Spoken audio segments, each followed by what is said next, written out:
Assalamu alaikum wa rahmatullahi wa barakatuh. Que la paix soit sur vous tous. C'est encore moi, docteur Maman Solo, une maman médecin passionnée par la santé de la femme et de l'enfant et par la transmission des savoirs médicaux au plus grand nombre. Aujourd'hui, je poursuis mon travail de préparation et d'accompagnement des patients à ce mois béni de Ramadan marqué par le jeûne, quatrième pilier de notre belle religion. Après avoir abordé le comportement alimentaire à adopter pendant ce mois de Ramadan pour détoxifier et régénérer notre corps dans un épisode précédent, c'est au tour d'une maladie chronique devenue une épidémie mondiale, surtout dans nos populations musulmanes, et connue depuis l'Antiquité que j'axe l'épisode d'aujourd'hui. J'ai nommé le diabète. Et le diabète toucherait plus de 112 millions de musulmans potentiellement jeûneurs dans le monde. Et ce nombre ne fait qu'augmenter malheureusement avec la sédentarisation des populations. Ça veut dire qu'on bouge beaucoup moins, qu'on reste souvent trop inactif. Et notre alimentation est trop riche et loin de notre parfait régime méditerranéen que l'on devrait suivre. Alors, déjà pour commencer, qu'est-ce que le diabète? Le mot diabète vient du grec dia, qui veut dire à travers de, et bétos, qui veut dire fuir ou couler. Ça veut dire que le corps est traversé par quelque chose. Et effectivement, les diabétiques ont ce signe médical particulier qui est le syndrome polyuro-polydipsique. Cela veut dire qu'ils boivent beaucoup, car ils ont très soif, et urinent beaucoup à cause de la quantité de sucre, de la quantité de glucose, trop importante dans le sang, qui donne soif et qui accélère l'évacuation du glucose en excès par les reins sous forme d'urine très abondante et fréquente. Alors, il existe plusieurs types de diabète, mais je n'en aborderai que trois types. Les trois types les plus fréquents. Je vais tenter de vous les expliquer sans trop vous embrouiller le cerveau. Enfin, je vais essayer.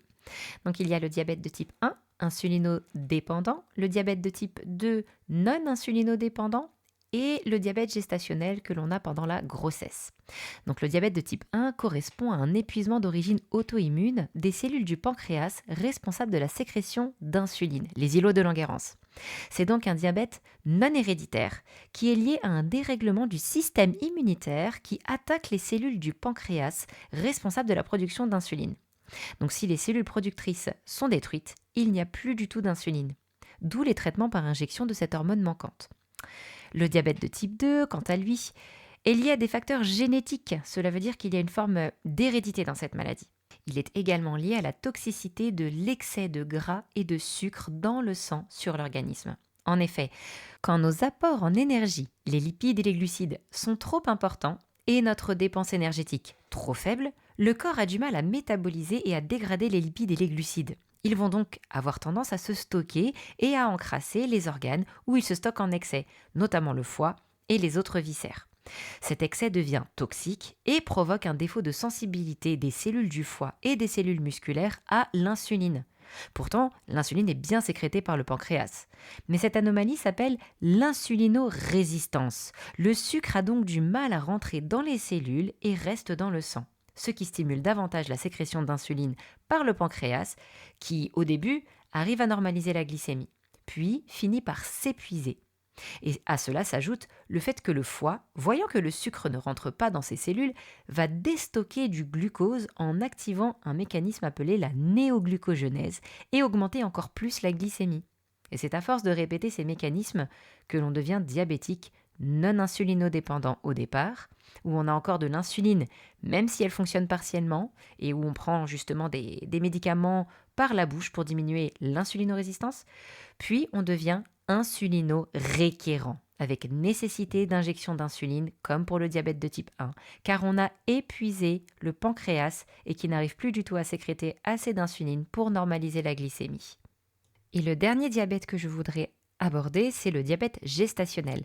C'est le diabète de la femme enceinte, une insulinorésistance liée aux hormones de grossesse qui mènera malheureusement pour 50% des femmes atteintes à un diabète de type 2 dans les 10 à 20 ans qui suivront la grossesse.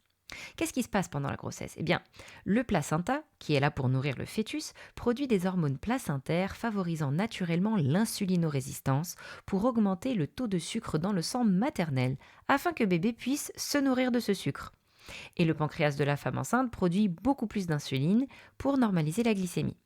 Mais certaines femmes n'ont pas un pancréas assez fort, assez performant pour normaliser la glycémie. On dit qu'elles ont une réserve bêta-cellulaire limitée.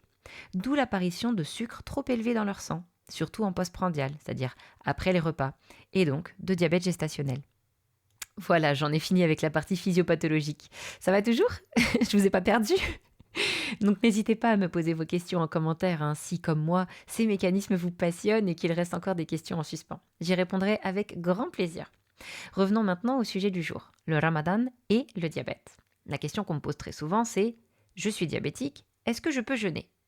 Eh bien, le maître mot lorsqu'on est diabétique et que l'on veut jeûner, c'est la préparation.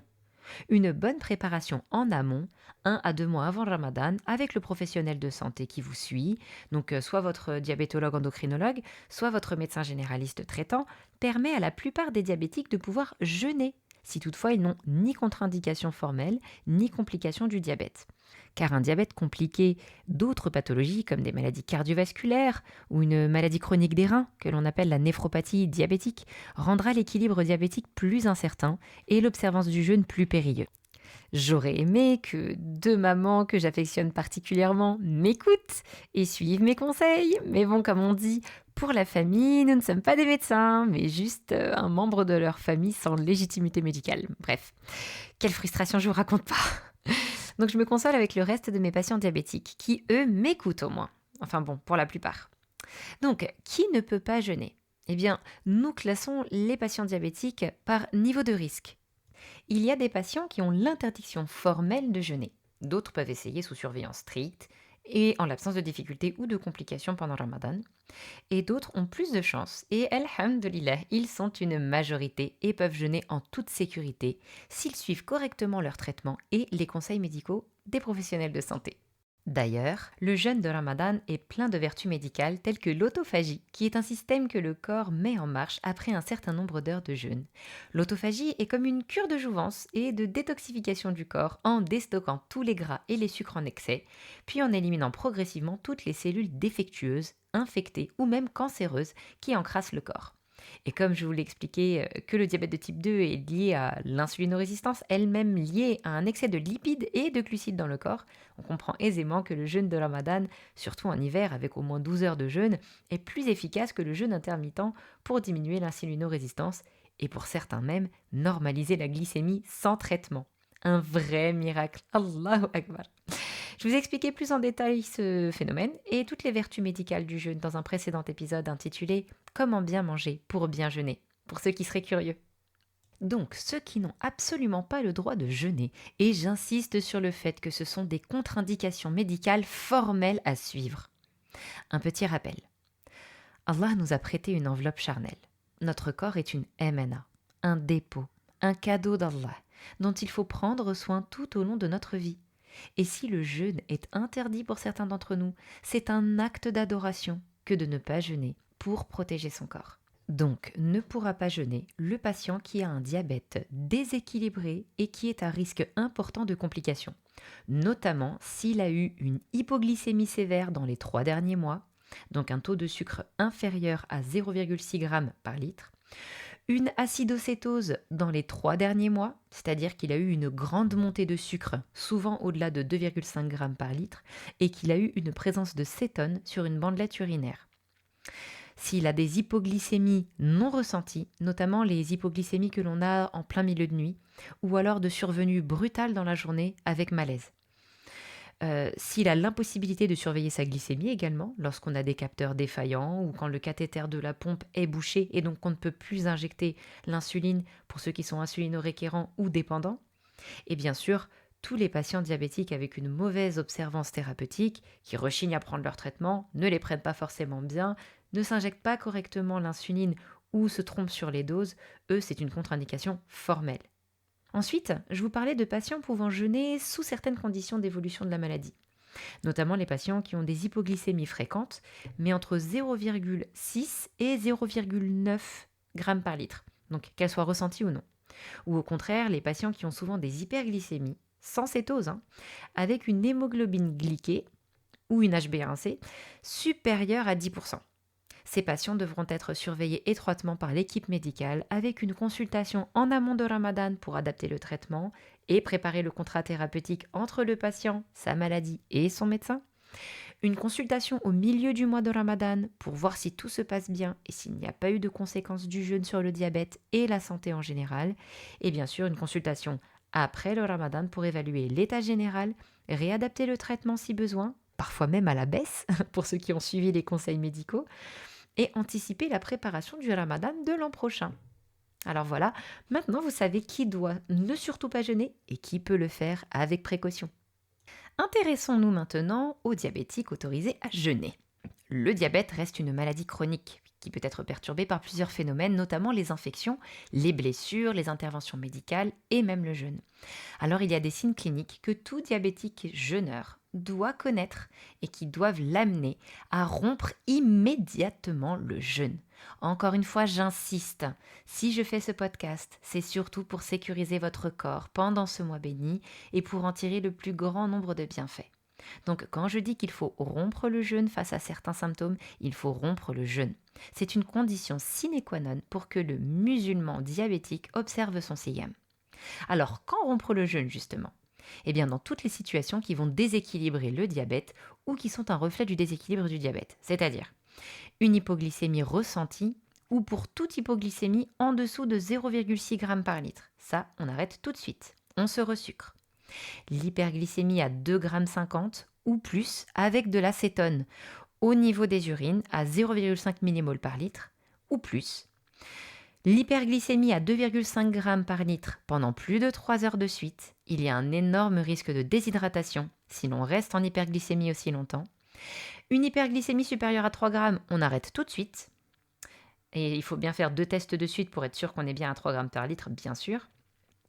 Tout signe de déshydratation, une soif intense, anormale, des lèvres sèches, des maux de tête persistants, une fatigue anormale, toute maladie aussi intercurrente, donc comme la fièvre, des infections ou autres, ça c'est l'arrêt complet du jeûne.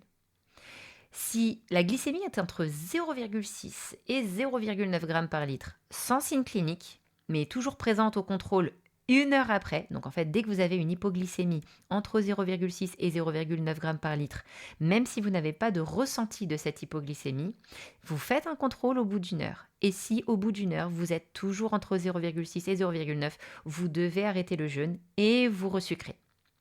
Donc vous l'aurez compris, un patient diabétique doit prendre sa glycémie par autocontrôle plus fréquemment pendant le ramadan pour bien vérifier que tout va bien. Je vous recommande de prendre votre glycémie au moins avant chaque repas, celui de sahour et celui de l'iftar, et 2 heures après ces mêmes repas. On appelle ça la glycémie postprandiale. Également, je propose aux patients musulmans diabétiques de prendre leur glycémie systématiquement avant chaque prière de la journée et de la nuit. Donc la prière de Dhuhr, avant la prière de Asr et avant la prière de Isha. En journée, c'est pour vérifier qu'il n'y ait pas d'hypoglycémie non ressentie par le patient. Et en soirée, c'est surtout pour vérifier si l'iftar n'a pas fait plus de dégâts que le jeûne, avec des hyperglycémies souvent supérieures à 2,5 g par litre. Et bien sûr, il est recommandé de prendre sa glycémie au moindre signe d'alerte, pouvant orienter vers une hypoglycémie ou une hyperglycémie. Donc, quels sont les signes d'hypoglycémie? Cliniquement, je veux dire. Les sueurs, une faim soudaine qui persiste, des nausées, des tremblements, des palpitations, des sautes d'humeur, une certaine irritabilité anormale, des sensations de vertige ou de perte d'équilibre, des maux de tête, une vision qui devient trouble, des troubles de la concentration, une sorte de confusion, ou même pire, un malaise avec perte de connaissance. Il y a des signes bien plus frustes également comme les picotements autour de la bouche. Tout ça, ce sont des signes d'hypoglycémie. Donc on prend tout de suite sa glycémie, on vérifie qu'on n'est pas en dessous de 0,9 g par litre, Et si c'est le cas, on refait un contrôle 1 heure après. Et si on est toujours en dessous de 0,9, on coupe le jeûne. Et pareil, systématiquement, dès le premier contrôle, si vous êtes en dessous de 0,6 g par litre, on coupe le jeûne et on se resucre. J'espère que je me suis bien fait comprendre. Il y a également des signes d'hyperglycémie. L'hyperglycémie est également dangereuse. Ça se voit souvent avec une bouche très sèche, une soif intense, un besoin d'uriner très important, beaucoup plus fréquent qu'avant, une certaine somnolence, une fatigue intense. Parfois, les patients en hyperglycémie peuvent être pâles, avoir une certaine pâleur qui est anormale, ou ils peuvent également avoir la vision trouble comme dans l'hypoglycémie. Pareil, là, vous prenez votre glycémie, si elle est supérieure à 2,50 g, vous regardez si vous avez de l'acétone, et si vous en avez, vous devez couper complètement le jeûne. Et vous devez bien sûr, si vous êtes sous insuline, vous donner une petite dose d'insuline supplémentaire rapide. Bien sûr, comme je vous l'ai expliqué plus tôt, si vous avez des hyperglycémies ou des hypoglycémies ou une sensation de déshydratation, le jeûne s'arrête pour vous et c'est tout. Mais cela ne veut pas dire que le ramadan est fichu. Et j'aimerais dès maintenant, avant Ramadan, qu'on prépare nos patients et nos membres de nos familles qui sont diabétiques à ne pas culpabiliser si le jeûne doit être rompu. C'est Allah qui a décrété que vous auriez cette maladie. Et il a également décrété que votre corps avait un droit sur vous. Donc rompre le jeûne pour préserver votre corps sera un meilleur acte d'adoration que de continuer de jeûner par culpabilité inutile. Allah ne vous veut que la facilité, pas la difficulté. Contentons-nous de prendre soin du corps qu'Allah nous a prêté pour qu'on puisse continuer de l'adorer par d'autres actes cultuels en ce mois béni et même en dehors. Je sens que Yemma, Anne et Ummi vont me faire la tête après avoir écouté cela en présence de leurs proches. Mais c'est parce que je vous aime, mes chères mamans diabétiques, que je fais ce podcast. Parce que je vous veux beaucoup de bien, comme vous nous avez fait du bien quand nous étions petits et que vous avez pris soin de nous alors que nous étions totalement dépendantes de vous. Alors écoutez votre fille docteur, votre fille infirmière, votre fille professeur, votre fils entrepreneur, votre fils ingénieur, votre fils imam, et j'en passe. Et respectez les consignes médicales pour jeûner en sécurité. On a encore besoin de vous, les mamans diabétiques. Allez, on va conclure sur les messages clés à retenir pour le diabétique musulman qui jeûne son mois de Ramadan. Donc déjà, quand il y a des contre-indications, on ne jeûne pas. Et si on est autorisé par le médecin et l'équipe médicale à jeûner, on doit respecter les consignes suivantes. Déjà, prendre sa glycémie très régulièrement, avant les repas, après les repas, donc celui de Sohor et de l'Iftar. Et également, comme je vous l'ai expliqué, à chaque fois que vous avez des symptômes, soit d'hypo, soit d'hyperglycémie, et systématiquement au moment des prières de la journée et de la nuit. Comme ça, on a une bonne surveillance large. Avoir l'acétone facile, donc c'est-à-dire faire une bandelette urinaire dès que vous avez une glycémie un peu élevée ou des signes d'hyperglycémie. Il faut effectivement avoir des bons capteurs à glycémie, donc un bon système de surveillance. Pour ceux qui sont sous insuline, sous pompe ou ce genre de choses, un capteur avec alarme à hypoglycémie serait l'idéal. Adapter le traitement avec l'équipe médicale et non pas tout seul, bien sûr. Pour ce qui est de l'adaptation thérapeutique, je ferai un autre podcast à votre demande, si effectivement je vois que beaucoup de personnes souhaitent avoir des petits conseils d'adaptation thérapeutique, mais le mieux, ça reste de le faire avec votre diabétologue, votre endocrinologue ou votre médecin traitant. Pour l'alimentation, suivre les conseils que je vous ai donnés dans Comment bien manger pour bien jeûner, avec un repas du soir qui est raisonnable, équilibré et pas trop long. Surtout pas de grignotage, parce que ça favorise les hyperglycémies, mais également les hypoglycémies réflexes, après avoir eu justement une grosse montée de sucre. Et surtout bien vous hydrater tout au long de la nuit, depuis l'iftar jusqu'au sahur. Il faut également avoir une bonne hygiène alimentaire, mais également une bonne hygiène de vie avec une activité physique régulière sans excès. On ne se fatigue pas, bien sûr, on ne va pas faire un marathon, mais avoir au moins une petite activité de marche, 30 minutes par jour, plutôt en fin de journée. Après l'iftar, bien sûr, pas avant, sinon vous risquez l'hypoglycémie et donc le malaise. Et il faut que vous ayez également un sommeil réparateur, donc dormir au moins 6 à 7 heures par nuit. Et le maître mot, c'est préparation en amont. Et le deuxième maître mot, c'est accepter de rompre le jeûne quand vous êtes en danger. Voilà, j'espère que ce podcast vous aura aidé nos petits patients, nos petites mamans diabétiques. Et je vous souhaite un très bon Ramadan. Et je vous retrouve, Inch'Allah, lors d'un prochain épisode pour prendre soin de votre santé avec Docteur Maman Solo, un cœur de maman soignant.